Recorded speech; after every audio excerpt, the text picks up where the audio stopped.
Bonjour et bienvenue pour un nouveau guide d'après-séance et on va parler d'adaptation de jeux vidéo au cinéma pour mon plus grand malheur puisque c'est Borderlands que je suis allé voir et bordel c'était vraiment à chier.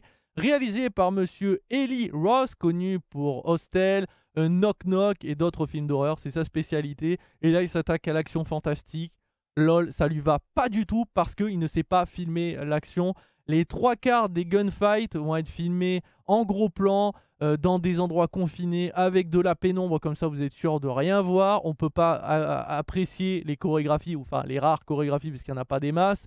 Les combats au corps à corps sont d'une mollesse. On a un mec, c'est une musculature sur pattes. Il a une arme énorme, donc tu te dis quand il frappe, ça doit découper, ça doit exploser les entrailles. Ah ben non, on a l'impression qu'il tape avec une tapette à mouche. On dirait que c'est moi qui frappe une mouche, quoi. C'est ridicule, on ne ressent aucune violence, on ne ressent aucune brutalité, on ne ressent pas Borderland du début jusqu'à la fin. À part visuellement, parce qu'effectivement, on voit le désert, on voit les mecs avec les masques, on voit Lilith, on voit tous les personnages. Oui, c'est Borderland visuellement, mais ça s'arrête là. Parce qu'après, on ne se sert jamais de l'univers pour l'exploiter et donc proposer un film à la hauteur et une bonne adaptation. Je veux dire, oubliez les énormes distributeurs d'armes, d'objets avec le mec qui fait des blagues, etc. Ça aurait pu être très drôle à utiliser pendant une scène où tu vois une personne qui recherche une arme à feu parce qu'elle en a besoin, et là elle voit le distributeur, et t'as le mec qui lui sort des phrases assez iconiques du jeu. Elle est en train de vriller, elle tape dans la machine, celle-ci se met en mode sécurité et tout. On aurait pu jouer là-dessus, absolument pas. Ça aurait été drôle pendant les gunfights d'avoir des billets de banque s'envoler comme quand on tue plein de gens dans Borderlands et qu'on récupère plein de billets. On est en mode putain, les mecs ils ont plein d'argent sur eux, ça n'a aucun sens. On aurait pu jouer là-dessus, absolument pas. Oubliez Borderlands, il ne sert à rien. C'est juste un prétexte. Et le pire, c'est que ce prétexte, il est aussi au niveau des personnages parce qu'ils ont juste une fonction. C'est pas plus que ça. Alors oui, il y en a un ou deux qui sont un peu développés comme Lilith qui a un peu plus de développement, ou Tiny Tina, mais alors Grieg, c'est juste un mec qui porte un masque et c'est tout. Fin de l'histoire. Roland, c'est juste un ex-militaire et c'est tout. Et ça sert à rien. Ça ne sert à rien parce que le mec, il sait juste utiliser des armes à feu comme Lilith, mais il n'a rien de plus. Alors qu'à la base, Roland, il peut invoquer une tourelle. Pourquoi on ne fait pas utiliser leurs compétences? Pourquoi on n'exploite pas le jeu en fait? Je comprends pas. Pourquoi on adapte Borderlands pour ne pas exploiter Borderlands? C'est comme si Fallout n'avait pas exploité le Nuka-Cola, n'avait pas exploité les différentes créatures, et qu'en fait on avait juste un monde désertique et pour dire voilà, c'est Fallout. Regardez, il porte une combinaison bleue, c'est bon. Alors, les abris, on s'en fout. C'est Fallout quand même. Ben non, on a tout exploité du jeu, ou en tout cas de la licence. Ben là, ça aurait dû être pareil. Oui, alors à un moment, on va vous mettre la bagnole de Borderlands, les fameuses voitures un peu grandes là. Il y en a une à un moment, ok. Oui, on peut utiliser les propulseurs à un moment sur les bagnoles, voilà, comme dans le jeu, ok. Il y a un ou deux monstres comme dans Borderlands, voilà. C'est bon, vous êtes content, vous êtes dedans. Ben non, ça fait chier. Et le pire pour moi, le pire, hein, parce que là, déjà, l'action est pas folle. Visuellement, bon, bah, c'est Borderlands, mais on n'exploite pas du tout. Mais c'est surtout, elle est où la violence, bordel? Il n'y a pas une goutte de sang. Je vous jure, il n'y a pas une tête qui explose, pas de gens qui ont des bras qui s'arrachent, qu'on aurait pu utiliser pour taper. Il n'y a rien, il n'y a pas une seule goutte de sang. Même avec les énormes explosions de Tiny, et encore quand je dis énorme, parce que visuellement, c'est pas du tout ça, mais il n'y a pas de mort, il n'y a rien.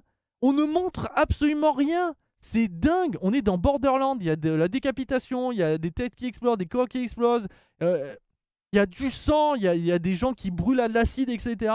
Il n'y a rien là. Alors oui, si, à un moment, il y a des gens qui brûlent à de l'acide, mais il ne faudrait pas montrer. Donc on montre de loin et on voit pas trop la pose détachée. Hop, on change de scène quand même.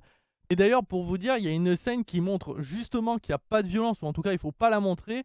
Il y a deux personnages dans des égouts, ils sont en train de mitrailler à mort une zone où il y a un grillage et t'as plein d'ennemis derrière qui sont en train d'essayer, tant bien que mal, de forcer le grillage, et t'as aucune balle qui touche les mecs.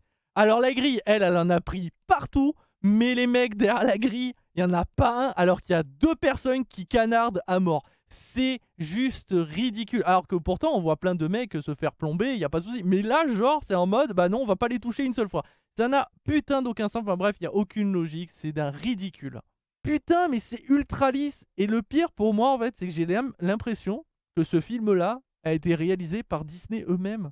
Parce que, sans déconner, si Disney devait adapter Borderland, c'est ce film-là qu'ils auraient fait ultra lisse, ultra plat, pas une goutte de sang, pas trop de violence et pas trop de grossièreté.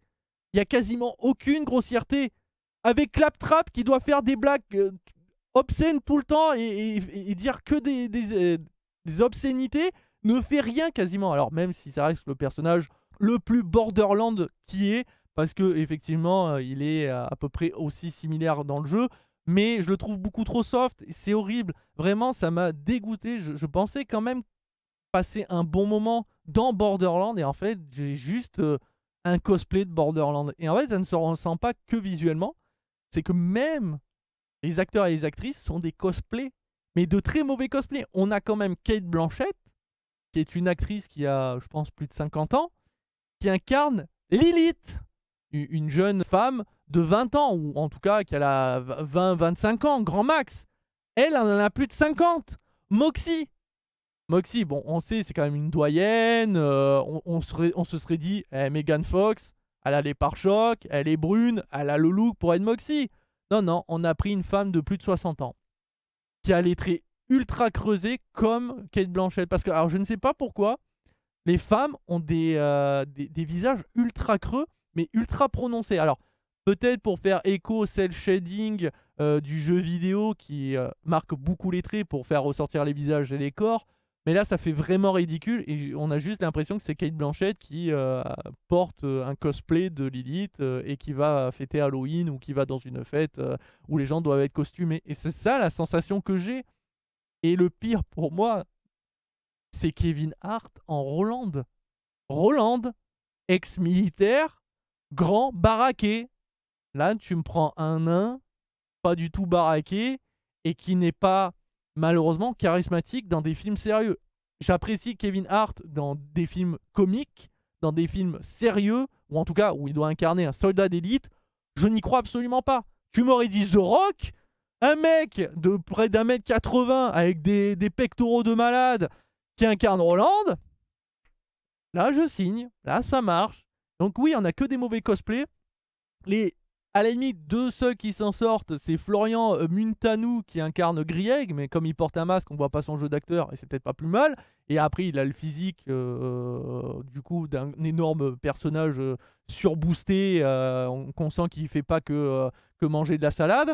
Ça passe plutôt bien. Et après, on a Ariana Greenblatt, pardon, qui incarne Tini. Bon, en même temps, jeune adolescente, tu lui teins les cheveux et tu mets des oreilles de lapin. N'importe quelle adolescente aurait fait le café, mais ça passe encore, j'ai envie de vous dire.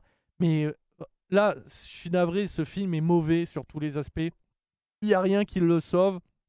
Et en plus, à la limite, on se dit, bon, ok, visuellement, c'est Borderland, mais ils exploitent pas l'univers. Allez, pourquoi pas. Mais est-ce qu'au moins les personnages sont bien développés? Non. Non, non, je vous l'ai dit, ça reste des fonctions. Roland, tu te dis, bon, c'est un ex-militaire, ou en tout cas un soldat d'élite, qui a la capacité de maîtriser toutes les armes à feu. On pourrait développer un peu le personnage, même si dans Borderland, il n'est pas plus que ça. Autant le développer, on est dans un film. Permettons-nous. Bah non, là, c'est juste soldat d'élite, fin de l'histoire. Alors que justement, il montre une relation avec une de ses anciennes collègues. Apparemment, ils sont attachés tous les deux, mais c'est juste montré visuellement pendant 2-3 secondes, sans plus. C'est quoi Grieg? Un mec qui porte un masque et fin de l'histoire. Ok, bon, mais merci Grieg. C'est comme ça tout le long. Même Atlas, le grand méchant, est pas plus développé que ça. C'est juste un méchant parce qu'il est méchant. Alors, ça correspond bien à Borderland, mais quand on connaît le beau Jack, ça fait un peu chier. Même Tini, alors, elle a le droit à un peu de développement. Mais à un moment, quand on la croise, on la croise dans une situation un peu compliquée. Elle va être, entre guillemets, sauvée. Et à un moment, on la revoit un peu plus tard. Et elle aime les explosifs. Ça sort d'où? Non mais vraiment, genre, elle a une passion pour les explosifs. Elle maîtrise les explosifs comme personne. Ça sort d'où? Et ben de nulle part. C'est comme ça. C'est juste, elle aime les explosifs parce que dans le jeu, elle fait tout péter. Oui. Oui, alors dans le jeu, elle est complètement barjo, elle parle à ses peluches comme si c'était de vraies personnes, elle est complètement barjo.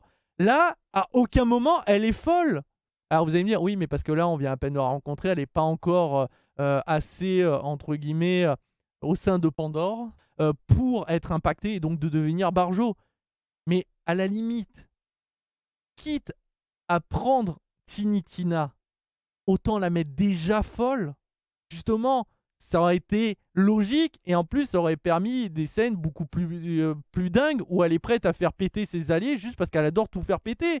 De la voir parler à, par exemple, à un mur juste parce qu'elle est folle. Ça aurait été drôle, cool, ça aurait pu jouer avec Claptrap, ça aurait fonctionné. Mais non, elle est juste un peu barjot, mais pas trop, et on sait pas pourquoi. C'est comme ça. Ah, vraiment, c'est d'une tristesse, et je suis navré. Ceux qui aiment Borderland, n'allez pas voir Borderland. C'est pas un film qui respecte son matériau de base. Il se sert juste des visuels pour raconter une histoire ultra banale, mais que au moins dans Borderland est bien développée, avec des personnages intéressants, avec de l'humour, avec de la violence. Jouez au jeu, ne regardez pas le film. C'est un désastre. Franchement, à part Claptrap qui s'en sort bien, et je vais mettre les guillemets parce qu'il reste quand même plutôt soft comparé au jeu. Il fait beaucoup moins, il insulte beaucoup moins, il menace beaucoup moins de morts, il est moins obscène, mais il reste assez fou quand même, donc ça fonctionne un peu. Mais honnêtement, j'aurais quand même tellement kiffé avoir les distributeurs d'armes à feu, les billets, des armes aussi, enfin même le look des armes. Il y a énormément d'armes dans Borderland avec des visuels assez dingues, avec des types de munitions variés, acide, flamme, antigravité. Enfin, il y avait plein de styles. Ça aurait pu donner des trucs ultra cool, avoir une arme qui parle, comme dans le jeu où il y a une quête où on peut mettre on peut mettre une puce de robot dans une arme à feu et après quand tu tires elle fait ta ta ta ta ta, je reload, j'ai plus de munitions. Enfin, on aurait pu jouer là-dessus. Non, même les boucliers, on l'exploite qu'une seule fois à la fin où t'as un mec qui a un bouclier alors que tout le monde est supposé en avoir parce que c'est tellement dangereux Pandore qu'il faut s'équiper. En plus, ça nous est vendu et survendu au début du film et pourtant, à aucun moment, on a l'impression que t'es en danger dans cette putain de planète. Il n'y a rien qui te met en danger, à part une zone où t'as des monstres, mais après, t'es jamais en danger. Ou alors, c'est un danger... ouais, bah regarde, il y a de l'acide. Oui, bah tu peux contourner. Ah, bon, bah finalement... Voilà. Ouh, quel danger! Ah, c'est dramatique, ça. On n'est pas dans Borderland. À part visuellement. Et c'est tout. Et encore, on a de très mauvais cosplays. Bref, du coup, je vais lui donner l'exécrable note de 1 étoile sur 5, parce que Claptrap quand même, mais sinon après, il n'y a rien à sauver de ce film. Ce n'est pas une bonne adaptation de Borderland. C'est Borderland en ultra lisse, ultra fade, comme Disney aurait pu le faire. C'est triste, parce qu'on aurait pu avoir un très bon film, ou en tout cas une très bonne adaptation, ce qui n'est pas le cas. Voilà qui conclut ce nouveau guide d'après-séance. Je vous dis à très vite et à très bientôt, pour toujours plus de vidéos, que ce soit sur Twitch ou YouTube. Allez, ciao ciao les amis.